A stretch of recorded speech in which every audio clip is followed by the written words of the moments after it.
Colón, en la provincia de Entre Ríos, es la ciudad sede de la Fiesta Nacional de la Artesanía. Y contamos en nuestra zona con destacados representantes que con sus manos crean piezas únicas dignas de destacar. Porque sabemos que son grandes maestros y que llevan muchos años formándose, experimentando e innovando. Queremos saber cómo trabajan, descubrir su taller, pero también sus sueños y anhelos. Queremos acompañarlos a transitar este nuevo camino de la virtualidad y mostrar al mundo sus habilidades, hacer visible al artesano y, por qué no, ayudar a poner en valor su talento. Bienvenidos, los invitamos a conocer el mundo de nuestros artesanos desde adentro.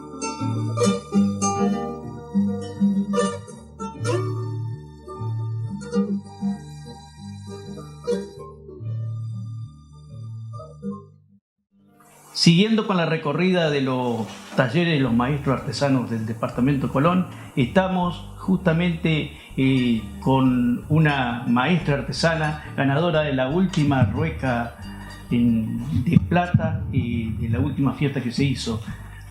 Bueno, me gustaría que me diga quién sos, tu nombre. ¿Cómo te va, Hugo? Bueno, un gusto tenerte acá en casa, en mi taller, en mi mundo.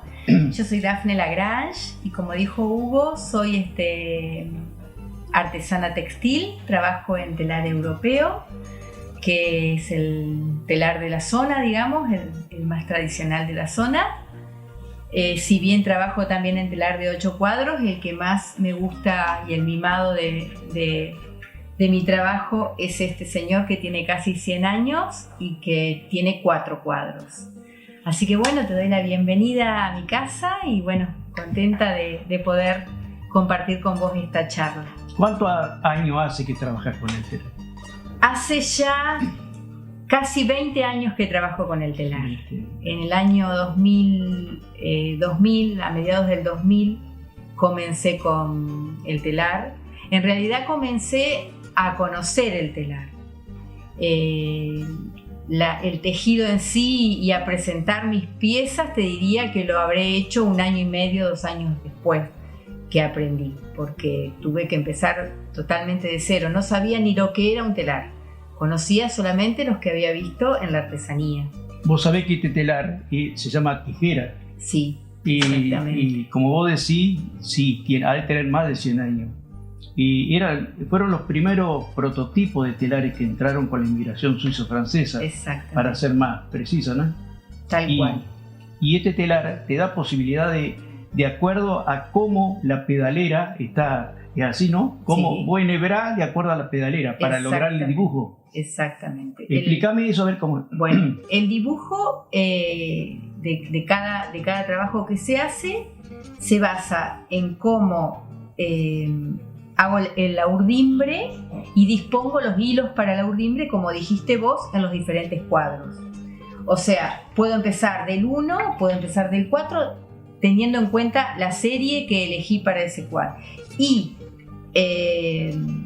la trama ayuda, bueno, es lo que complementa a hacer el punto, que de acuerdo a cómo apriete yo las diferentes calcas, voy a tener los puntos. Claro, cuando vos decís apriete, el peine, ese peine que está ahí. Este es el que peina, no. Los aprietes los hago acá, en las calcas. Ah, en las calcas, claro. Exactamente, en las calcas. Pero bueno, como decís vos, este es uno de los telares más tradicionales porque... y bueno, y con el peine hacia arriba, porque después tenemos los otros que tienen el peine abajo, que barren desde abajo, ¿no? Que también creo que son de la misma época, o por lo menos estaban en... Y los modelos que entraron son de arriba o de abajo. Ajá. Los dos modelos que yo conozco. Sí, eso era lo único que variaba. Después lo que no he investigado mucho, pero justamente estos días estoy leyendo el libro de Catalina Fabre, que fue una gran artesana textil de la zona. Vi que en las fotos era muy parecido el telar que ella tenía al mío, por lo tanto... se ve que también el trabajar con 4 cuadros como es este era algo muy tradicional. No sé si había de más cuadros que 4. Yo no conozco de más cuadros. Este intento que se hizo a partir de no hace muchos años, que lo empezó a armar investigando, ¿cómo se llama? El chico que hace telares que tenés vos. Federico Velotteri. Federico Velotteri fue el que se encargó de hacer una buena investigación y agregarle los cuadros que generaban otro tipo de ¿cómo se llama? No de textura, sino de dibujo. De dibujo Sí, en la tela. Y fue un cambio importantísimo Sí. en lo que es la artesanía urbana. Sí, tal cual. Yo cuando tuve la oportunidad de ir a Europa, al sur de Francia, una prima que tengo allá me llevó a un taller de telares. Ya era estilo una cooperativa y había un telar de 16 cuadros. Yo quedé asombrada de eso y bueno, por supuesto que los jacquard que salían de ese telar eran increíbles, ¿no? No sé si acá en Argentina se trabaja con ese. Y sí vi de 4 cuadros, vi de 6 cuadros, de 8 cuadros como los que hace Federico, que los he trabajado yo, pero bueno, los trabajan con teclas en vez de... Claro, vos sabés que yo conocí un telar también de 16 cuadros, hasta de 18, pero para pasamanería era, para hacer toda la pasamanería. Ajá. Nada más. Y son telares chicos, pero de muchos cuadros. Sí, este era un telar chico de muchos cuadros, De muchos exactamente. cuadros, Exactamente. Y Francia se destacó por eso, para los gobelinos, todo lo que se hacían en la época, eran muy importantes. Sí. A ver, saber dominar el telar, ¿no es cierto? Sí. Porque todo parte del oficio de cada uno. En realidad, tu oficio es un oficio telera. Telera es el verdadero oficio tuyo. Y la especialidad, bueno, lo da y según las piezas que vos realices, poncho, lo que sea, manta, paños para ropa, distintas cosas, ¿no? Yo en mi caso, por ejemplo, en un principio, bueno, no tenía una orientación de lo que iba a hacer. Yo aprendí prácticamente sola a trabajar. Un matrimonio del Brillante, me dieron las bases de la urdimbre, de cómo trabajar. Dalila y Claudio del Brillante fueron ellos que me dieron 2 o 3 clases y me hicieron la explicación básica de todo. Pero después todo lo demás lo tuve que aprender sola porque en realidad no conocía a quién, más allá que ellos estaban muy ocupados, a quién trabajar.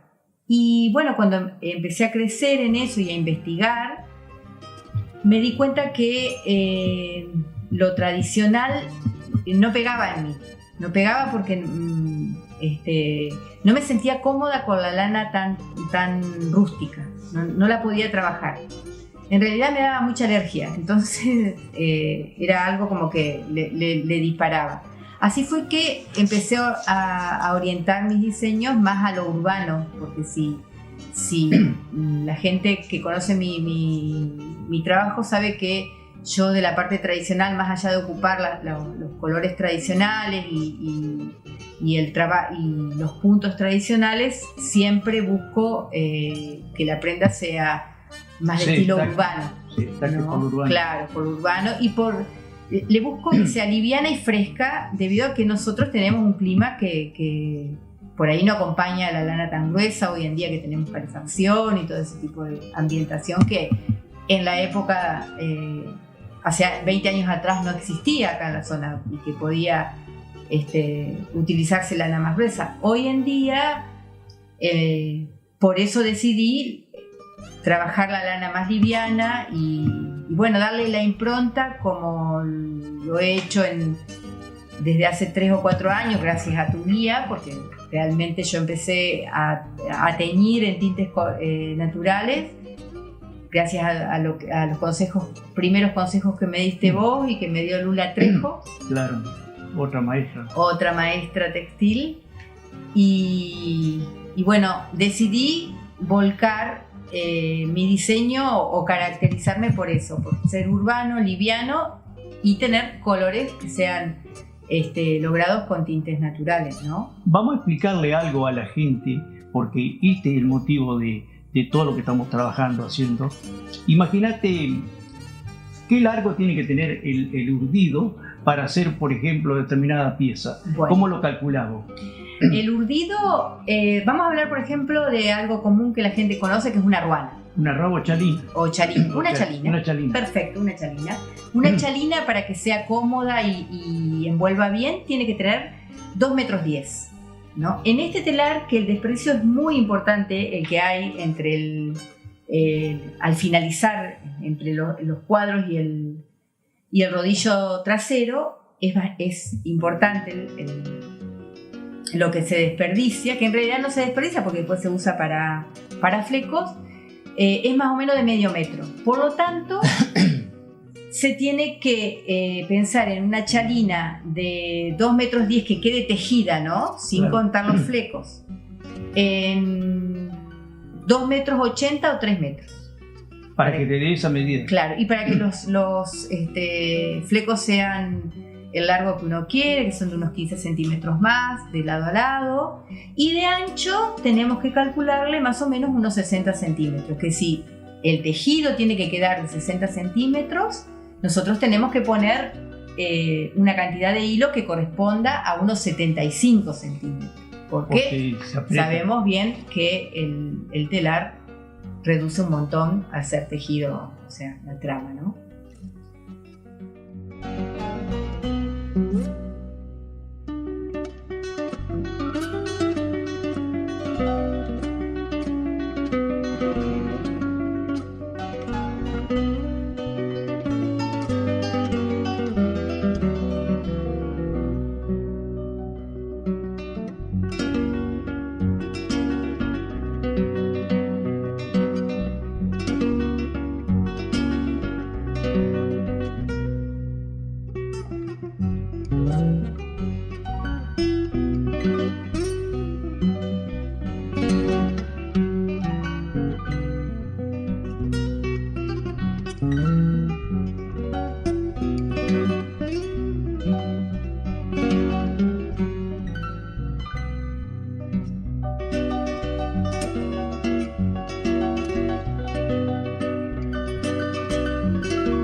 Esta pregunta va anexa a una cosa que te quiero preguntar. Y cuando te encargan una manta de una firma, una casa, por cantidad, es muy difícil que el artesano cumpla en tiempo y forma. No se puede. No se puede, ¿no? No se puede. Es importante que vos lo digas porque la gente se entusiasma, quiere, pero no puede.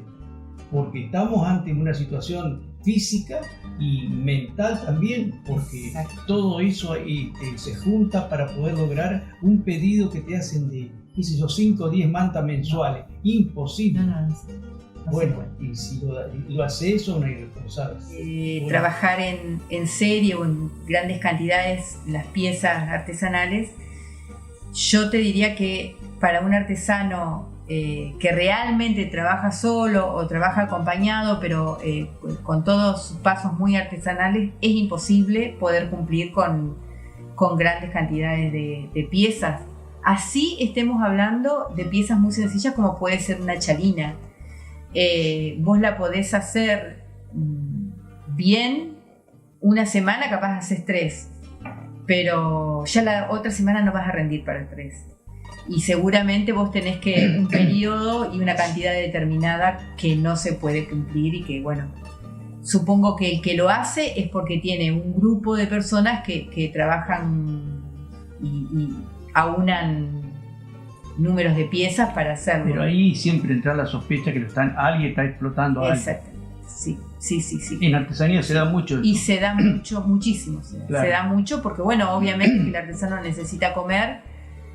No es mi caso, pero hay gente que vive exclusivamente de su producción artesanal y bueno, necesitas no solamente comprar los insumos, sino también vivir de eso y pagar todo tu vida con eso. Y bueno, no es sencillo. No, por supuesto que no es sencillo. ¿Cómo te la rebuscás ahora para comprar lana virgen y que justo estamos en la época de esquila, por ejemplo? Bueno, yo voy a confesar que yo no uso la lana virgen. Claro, yo no uso la lana de hilado artesanal. ¿Por qué? Porque, bueno, como te expliqué en un principio, me daba mucha alergia, y segundo, que no me resultó cuando vos me empezaste a guiar para el teñido, no me resultaba buena para teñir. Cada vez que la teñía se ponía más dura y más apelmazada. Entonces yo compro la lana de hilado industrial, lana pura, de buena calidad, de hilado industrial, que lo puedo llegar a comprar en Buenos Aires, la compro en Corrientes o la compro en Concordia, depende los precios, bueno, o sea, Cusco como todos, ¿no? Los precios y que tengan, porque este año fue tremendo conseguir. Para mí, el resultado para mí es ese tipo de hilado. Yo sé que mucha gente trabaja con el hilado artesanal y le es mucho más productivo. En mi caso no. Da mucho más trabajo, sí, mi lana, porque es más fina y el tejido queda mucho más cerrado y uno ocupa por ahí más tiempo en tejer y en tramar y en urdir. Pero sí queda un tejido más suave, más liviano, más fresco. Imagínate una manta de dos plazas. 2.20 puedo llegar a hacerlo, 2.30. Y esa manta tiene casi 4 kilos de lana o más, capaz. No. ¿Con lana industrial? No, te estoy diciendo que es lana de oveja. Sí, de lana virgen, sí, te diría que hasta más. Sí. 5 kilos te diría. ¿Y qué pasa? Esa manta hoy quedó fuera de desuso. Sí. Lamentablemente sí. Por el uso y costumbre, claro, ¿no? Exactamente. Y porque, bueno, como dijimos, los ambientes son otros hoy en día y son mantas pesadas. Claro. Por eso también sirve el hilado industrial, que es mucho más liviano, más soft, por decir, y con 3 kilos tal vez armás una buena manta de 2,30 metros. Y lo que tiene que darse cuenta el artesano es que está compitiendo con una manta térmica que pesa 500 gramos, 600 gramos, y eso también va en contra de cada vez más de este trabajo artesanal, que es tan importante entenderlo, porque aparte de abaratar costos, tal cual, vos estás compitiendo con lo industrial. Exactamente. Y vos sabés que esa manta que entra acá, el origen es chino. Y vos sabés que los barcos chinos están son barcos fábricas que están en medio del océano. Y que están trabajando. Están trabajando para no pagar impuestos. Lo están haciendo ahí. O sea que a nosotros siempre nos estamos con este problema. Pero creo que no es actual eso, Hugo. Creo que siempre existió, porque la señora que me heredó este telar vivió de la artesanía toda su vida. Y una de las cosas que ella me contó en su momento, cuando podía y me ayudaba un poco, porque debido a que había tenido un accidente cerebrovascular, no podía hablar muy bien. Ella, una de las cosas que contaba era que hacía muy buenos tela para trajes, ¿no? Y cuando, te estoy hablando de los años 40, 50, que ella hacía ese tipo de tela. Y dice, justamente ahí empezaron a ingresar muchas fábricas de telas industriales, de la lanilla, y yo tuve que volver a mis principios, que era la chalina, el pie de cama, todo eso, porque ya esa tela que yo vendía en tantas cantidades o que tan ansiada por la gente de la capital, la habían reemplazado por la industrial. O sea que esto no es una cosa que actualmente solamente está pasando en nuestro siglo. Yo digo que en todas sus épocas tuvo ese virus, ¿no? De que la industrialización estuvo ahí. La verdad que y afectó. Así. Vos fíjate que el término artesanía entra a revalorizarse allá por los años 60, del 60 hasta acá. Yo sé que es un término nuevo. Artesano sí, pero artesanía, la palabra, tiene una edad más o menos desde el 60 a la actualidad. Sí, leí un poco en lo que vos explicaste claro. en el libro de Catalina, que decía justamente eso, que claro. La artesanía acá como artesanía había entrado en esa época entre los 60 claro, y 70. Entonces, ¿qué pasa? Raúl Cortázar, que es el que de alguna manera reguló todo este problema, él vio todo cómo venía esto, y había que buscar la manera de cómo dejar bien entendido que la artesanía, ¿por qué se diferencia? Ningún artesano hace una pieza igual que la otra. Exactamente. Y eso ya es el motivo importante de saber que son diferentes, todo es diferente. Uno hace de una manera, otro hace de otra. Vos enhebrar el telar tal vez de una manera. De una y otro lo enhebra de otra manera. Es así. Sí. Entonces, pero el producto final es uno solo. Sí. Por eso es pieza única. Claro. O sea, la artesanía es pieza única. Claro. Que creo que es lo que diferencia también de la manualidad. Claro, pero la manualidad no tiene oficio. No, pero hay una línea muy, muy finita entre manualidad y artesanía. Sí, pero para mí la diferencia está en que la pieza única es la que hace un artesano. Claro, pero para diferenciar bien y que la gente entienda, cuando hay oficio, hay artesanía. Ajá. Sin oficio no hay artesanía. Porque la manualidad vos la vas cambiando cuando vos querés. De acuerdo a la moda. Es efímera. La manualidad termina siendo a veces efímera porque existe una moda, vos te pones a trabajar para aprovechar ese tiempo de uso. Pero termina eso y ya así vos tenés que hacer otra cosa. Sí. No hay oficio. Y a ver, una cosa que quiero saber, porque sé que mucha gente está preocupada por eso, es en la pandemia, ¿qué te benefició y qué te perjudicó? Buena pregunta la que me hiciste, Hugo. La verdad, ¿en qué me benefició? En que tuve más tiempo. Ese tiempo lo aproveché en hacer aquellos puntos y aquellas piezas que por falta de tiempo no hacía.